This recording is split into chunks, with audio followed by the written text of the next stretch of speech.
track the finances of the multi-million dollar, billion dollar company. That's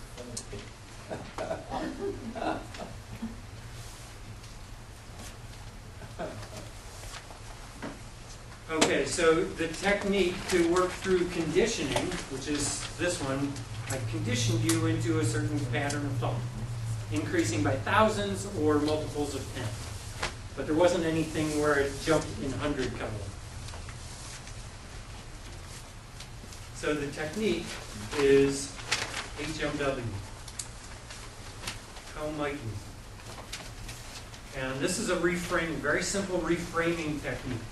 One of the biggest issues I see for people who are trying to solve a problem is they're stuck in the way they're phrasing the problem.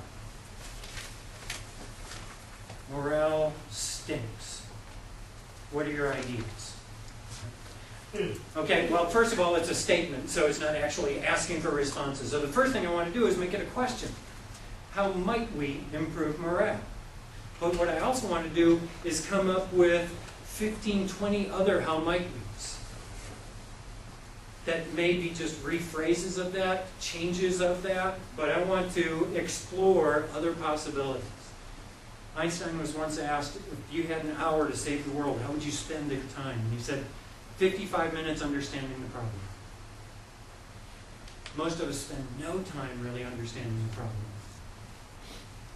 I once worked with a company consumer products group, and we spent 12 hours just coming up with facts around what we thought was the problem. We never even stated the problem. We basically said, here's the issue, let's not solve it yet, and we spent over a 4-week span, 3 hours each Thursday, coming back with new facts and new statistics. And then the fourth meeting, somebody brought a stat, and the whole room just went deadly silent. And everyone in the room went, holy carp. And they said, yeah, we got it. We're good. We don't need to do any more. That's the problem. And that's easy to solve. So Einstein proved out right. Understand the problem first. Sometimes the solution is just application of a mathematical formula. Not always. And spend more time with the how might we's. So, anything on there that needs some elaboration before we wrap things up? Yes, sir. Christy, If you ever get tired of me asking. do you want another top? No, I don't want another. You want a slinky? No, rather one toy. However, I'm really trying to ask questions that I think are relevant. Please. Okay, so, this is all great, and I agree 100% with it, and I can especially relate to, when you throw out ideas and they just get shut down automatically without even, that person doesn't even go through the process of thinking. You can tell if they're thinking through it or not. So, how do you move those people from that point over? Okay. A lot of the work that I've done is facilitating, and one of the key things about facilitation is making sure you've got the right group in the room, so you want multi-functions.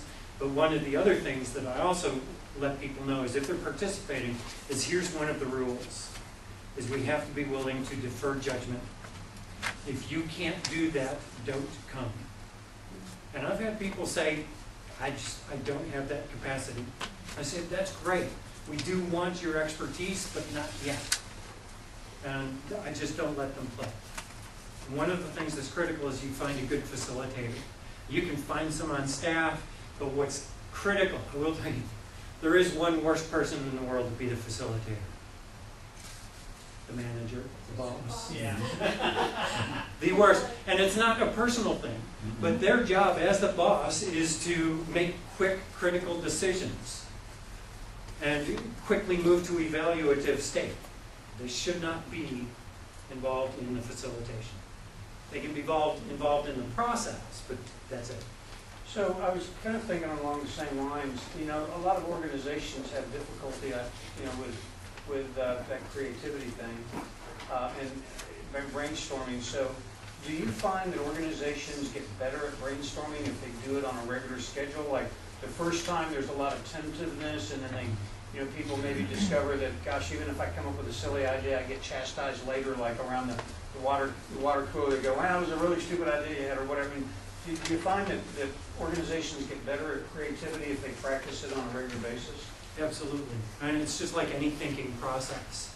Initially, there's the storming, forming, performing, norming, whatever that model is. Simple analog. Everyone fold your arms. I know this is a simple little trainer trick, but it took me no mental effort to do that. And your brain barely fired to make that happen. Now fold them exactly opposite. Right? Are they exactly opposite? Probably not. Go back to normal. You have one hand open, one hand closed. They both open.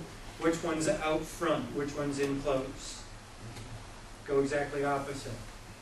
Could this become more comfortable? Sure, with practice. Could it ever become as comfortable as this? I don't know. I don't know. But you could then choose, with enough practice, which way you wanted to fold your arms. With enough practice, you could choose, do I need to be evaluative now, or do I need to be generative now? And that ties into our last little bit. Did I help, Christy? Yes. Okay. Absolutely. So we talked about the guidelines. We talked about suspend judgment. What's critical here, and a lot of people don't know about, is we know that idea sucks, that's a bad thing. We know that's a bad thing to say. But there's also a tendency with an unskilled facilitator to say, somebody offers up an idea, since I picked on Jeff earlier, I'll give him a nice one here. So Jeff offers up an idea, and I say, ooh, that's really cool. Huh. So what have I done to the dynamics of the room? You're manipulating them. Yeah, now what are people going to do before they offer their idea? Yeah, they're going to start thinking, okay, I've got an idea, but is it a good one? Because I want that reaction too. Or they'll focus on that channel, that theme that Jeff popped up with. And it artificially kind of guides the process. So if you say good idea, you've got to say it to all of them. You've got to say it the same way. Tying back to somebody mentioned the intonation. So suspend judgment. Strive for quantity. More ideas, actually, Creative Education Foundation has found that the number of quality ideas at the end of a brainstorming process is statistically the same as at the beginning. So that means more ideas means more good ideas. It also means more weird ideas. You may come up with some at the end and you're like, but you probably came up with some at the beginning that were, Many Da Vinci's designs were not just thought of as crazy, but were thought of as illegal. So the church spied. What's the optimal length of time for a brainstorming session? There's obviously got to be too long. I mean, 5 hours of brainstorming wears everybody out. What's an optimal length of time? Generally speaking, I will only stay on one task for about 20 minutes at a stint, and then we'll take a little break. We'll do a little brain break. We'll go for a nature walk. We'll go off topic. But I've had weekend facilitated sessions, but we also have programmed in activities in between to recharge. Sometimes that recharge creates new ideas. We force back in. That's called a force connection. Strive for quantity, take risks. Throw out the idea. Just put it out there. By keeping it to yourself, not only do you keep that one to yourself, but you keep to yourself the ones that might have been triggered. The printing press was a combination of a wine press and a coin press. So combining ideas is sometimes as powerful as a new one. And lastly, hitchhike. Combine ideas, take bits and pieces from different ideas, force them together. Smartphone isn't really a new idea. It's an old idea that keeps getting combined with other things. And building a creative environment, humor, find some videos, find some books, find some things that make people laugh, keep them appropriate to the workspace. Music. What have you heard is the best music for creativity? Classical, Baroque music, so 1600 to 1720 era. Mozart more than any, for some reason. Nobody exactly knows why. They believe that what happens is the brainwave patterns synchronize with the musical beats per second.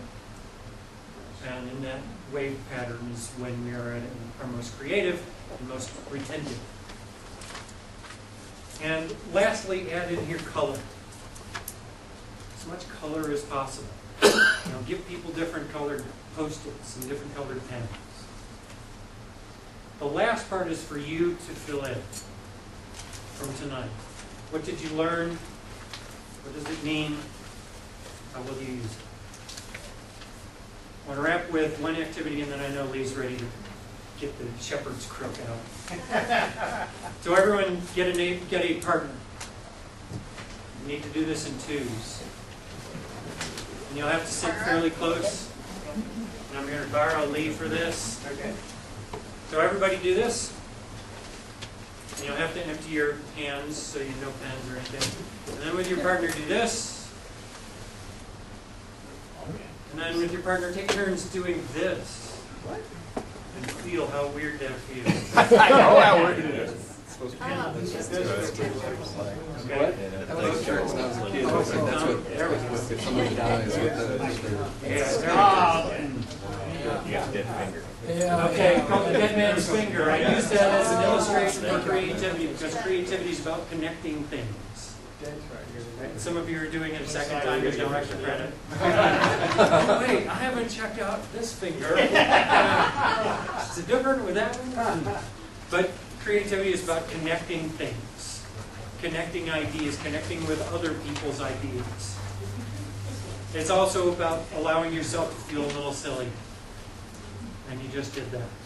So baby step number 1's already taken.